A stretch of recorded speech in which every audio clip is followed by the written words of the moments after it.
Pemirsa, terima kasih Anda masih terus menyaksikan NTV Prime. Kita lanjutkan perbincangan. Saya kembali lagi ke Mas Freddy. Mas Freddy, kalau saat ini, per hari ini, 2 hari, 3 hari lah ya setelah reshuffle, posisi teman-teman di Projo itu masih solid mendukung pemerintahan Prabowo atau mulai ada terpecah? Jangan-jangan ada yang sudah mulai bergabung dengan para aktivis pendemo menuntut 17+8 mungkin, Mas?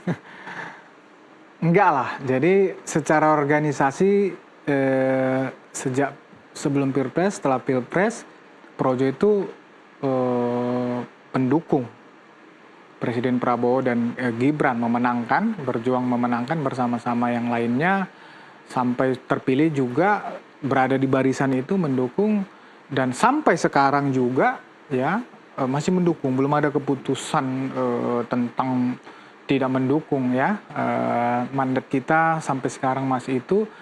Seperti saya sampaikan tadi, ya memang ya di level teman-teman di bawah khususnya ya, teman-teman di bawah memang speechless ya, bertanya-tanya, ada yang kecewa ya, saya rasa itu wajar lah. Ada yang menyesal nggak kemarin mendukung Pak Prabowo, ternyata kurang dari 1 tahun sekarang ketumnya justru dicopot dari jabatan menteri? Enggak sejauh itu, lebih kepada bertanya-tanya.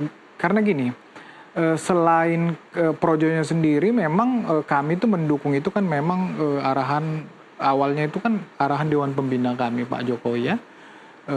Jadi sampai sekarang teman-teman itu juga masih ya melihat Pak Jokowi juga masih satu garis perjuangan bersama-sama dengan Pak Prabowo dalam pemerintahan ini. Oleh karena itu saya rasa mereka hanya butuh penjelasan saja. Nanti kami jelaskan. Kami yakin ya seperti tadi, nggak ada yang ikut-ikutan demo, tetapi menyampaikan aspirasi misalnya kecewaan, kritik itu biasa saja sebetulnya. Cuman tidak ada yang sampai misalnya udah kita nggak usah dukung lagi pemerintahan ini, apaan ini, nggak ada yang seperti itu. Tidak ada yang sampai seperti sekarang itu. Jadi semua masih mendukung Pak Prabowo ya? Sampai sekarang Projo masih mendukung pemerintahan Prabowo Gibran. Termasuk masih mendukung IG-nya Pak Prabowo, karena kemarin Pak Budi Ari katanya itu hoax. Itu sudah diklarifikasi. Itu memang saya bingung juga ya, beginilah dunia medsos ini ya. Dan itu diposting oleh, ini yang memang bahaya sekali, diposting oleh akun-akun yang followernya jutaan. Jadi memang susah terlawan yang begini-begini, luar biasa. Sekali lagi itu hoax sudah diklarifikasi oleh akun resmi kami juga. Jadi kepada masyarakat juga kami menghimbau kalau ada yang seperti itu ya, termasuk Denny Siregar posting ini. Itu hoax itu Bang Denny, termasuk Hotman Paris. Nih posting ini, itu hoax ya. Walaupun misalnya akun kalian lebih besar daripada akun official misalnya, tapi itu kan official, silakan di cross check sebelum memposting. Tapi ya mungkin karena begitu gampangnya media sosial ini tersebar, itu juga merugikan Budi Ari sih sebetulnya, merugikan kami juga. Seolah-olah ini kami apaan sih, cemen, baru diperlakukan, baru digituin aja udah cemen, unfollow segala macam. Enggak, sekali lagi itu hoax, enggak ada, itu enggak benar. Oke, mungkin mau mengomentari tadi Mas Agung sempat menjelaskan bahwa karena tidak punya kekuatan di parlemen, sehingga nilai Pak Budi Ari dengan beberapa konsekuensi yang memang dianggap memberatkan jalannya kabinet Prabowo kemudian lebih mudah untuk dilepas per hari ini begitu. Apakah kemudian ini ada tidak perasaan mungkin habis manis sepah dibuang gitu, Mas Freddy? Enggak, jadi memang namanya relawan bukan di jalur politik formal. Politik formal kita kan ya partai politik. Justru berdirinya relawan ini memang karena pada saat itu kita menganggap ada sumbatan-sumbatan di dalam politik formal, sehingga berdiri relawan, dan itu besar di zaman Pak Jokowi. Ya, kalau memang misalnya nanti di era-era ke depan, bahkan era sekarang, peran relawan dianggap memang tidak penting, itu sebetulnya nggak ada masalah bagi kami. Toh kami itu bagian masyarakat, kami itu juga bisa bergabung misalnya di dalam politik formal. Sekali lagi saya sampaikan bahwa pada saat itu kami menganggap, dan masyarakat menganggap begitu tumbuhnya banyak relawan karena menganggap ada sumbatan dalam politik formal. Jadi kami tidak menganggap habis manis sepah dibuang. Sekali lagi kami mengatakan bahwa ini bukan permasalahan Budi Ari seorang, bukan permasalahan Projo, bukan permasalahan relawan.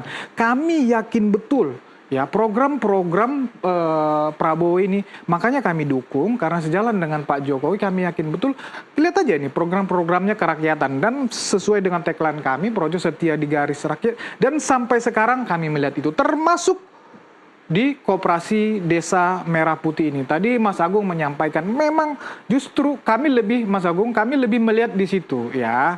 Ini Kopdes Merah Putih ini Budi Ari bersama menteri sekarang ketika itu Wamen sudah membangun ini. Memang masih tahap kelembagaan, Mas Agung. Memang masih tahap kelembagaan, memang tahapannya masih di situ ya. Belum bisa ini dikatakan berhasil atau tidak berhasil. Memang tahapannya, bahkan tadinya target Pak Prabowo ini, Presiden Prabowo di bulan Oktober. Ini bulan Agustus kemarin sudah di launching. Kalau diukur misalnya keberhasilannya sudah pasti enggak, karena memang masih tahap kelembagaan. Tapi saya sepakat dengan Mas Agung yang mengatakan ini program penting, program monumental untuk Presiden Prabowo, dan ini harus diambil. Apa yang namanya momentumnya, bukan momentum, apa Mas Agung ya, klaimnya harus diambil oleh Presiden Prabowo, dan katakanlah orang yang orangnya dialah ya kita tahu sejarah latar belakang Budi Ari ya, kita tahu sejarah latar belakangnya Pak Ferry ya. Memang kami lebih melihat ke situ. Saya kalau kinerja saya enggak. Oke, kalau kasus hukum udah berulang-ulang kami sampaikan bahwa itu hanya framing, tapi memang sama seperti hoax tadi, framing juga sangat berbahaya, dan sampai sekarang kami akan melawan terus framing itu. Tetapi putusan hukum sudah ada bahwa Budi Ari sama sekali tidak terlibat di situ, dan kami akan lawan terus di situ, baik secara hukum maupun secara politik, termasuk narasi-narasi. Oke, baik, saya bergeser dulu ke Mas Agung. Mas Agung, kalau melihat nama-nama yang kemarin dicopot dan kemudian nama-nama yang diganti, sulit untuk tidak melihat bahwa ini adalah semacam upaya Prabowo untuk bersih-bersih dari sebagian orang-orang Jokowi. Menurut Anda, apakah memang seperti itu? Iya, kalau saya bukan bersih-bersih ya Mbak Tasya, tapi ini balancing of power ya, menyeimbangkan kutub-kutub kekuasaan, poros-poros politik yang ada, karena poros Teguh Umar pun terdampak seperti itu. Ya tadi ada Pak BG yang di reshuffle. Sebenarnya Bu Sri Mulyani secara kultural juga dekat dengan poros Teguh Umar. Ya jadi kalau misalkan ditanya apakah ini poros Solo yang paling menderita, saya kira poros Teguh Umar juga. Cuman di sini Presiden ingin mengatakan jangan ada lagi isu matahari kembar.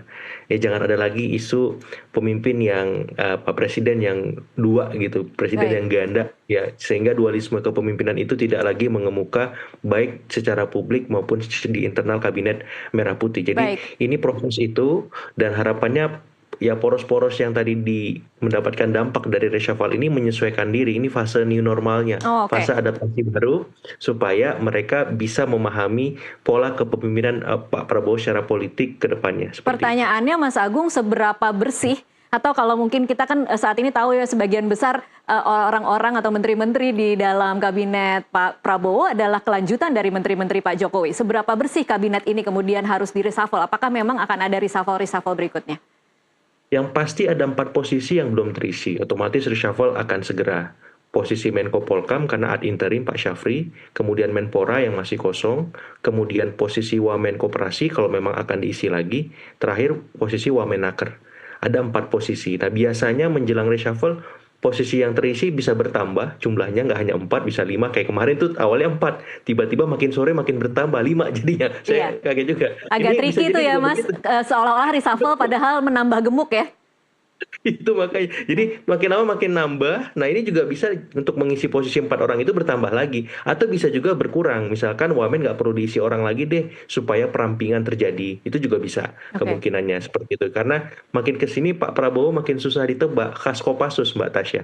Ya senyap, tapi lama-lama muncul dalam gitu. Oh kaget kawan dan lawan politik gitu. Oke, masih ada konsekuensi politisnya kah ketika Prabowo melakukan strategi mencoba hanya membuat ada satu matahari? Ada konsekuensi politisnya kah Mas Agung ketika orang-orang yang sebelumnya adalah kelanjutan Jokowi kemudian akan dilepas oleh Pak Prabowo?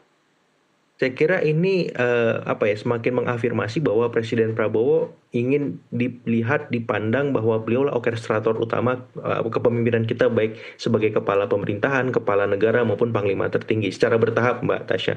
Jadi ketika setahun nanti jelang 2 tahun dan seterusnya, mau nggak mau setiap poros itu harus memahami ini, ya, poros tadi Teguh Umar, Solo, kemudian Hambalang, bahkan Cikeas yang nggak terdampak hari ini pun harus siap-siap ya mendapat penyesuaian itu ketika memang dimensi teknokratisnya tidak terpenuhi. Kalau kerjanya nggak bisa seperti WUS kereta cepat yang 350 km per jam itu, tapi masih model Argo yang 120 km per jam, ini bahaya nih semua poros. Kalau mereka mengirimkan orang-orang yang nggak perform, ya jadi saya melihat di sini Pak Prabowo justru mereshuffle poros manapun yang nggak bisa kerja, Mbak Tasya. Oke. Jadi pesan ini yang saya tangkap yang harus dipahami oleh semua menteri dari partai, dari poros politik, dari relawan. Anda harus kerja kalau mau sama saya. Kalau Anda nggak bisa kerja, siap-siap kapanpun saya ganti. Apalagi kalau Anda sering salah ngomong, apalagi kalau Anda sering berkasus, apalagi yang lain seperti itu, Mbak Tasya. Oke, baik. Saya bergeser lagi ke Mas Joshua. Mas Joshua, kalau tadi Anda memberi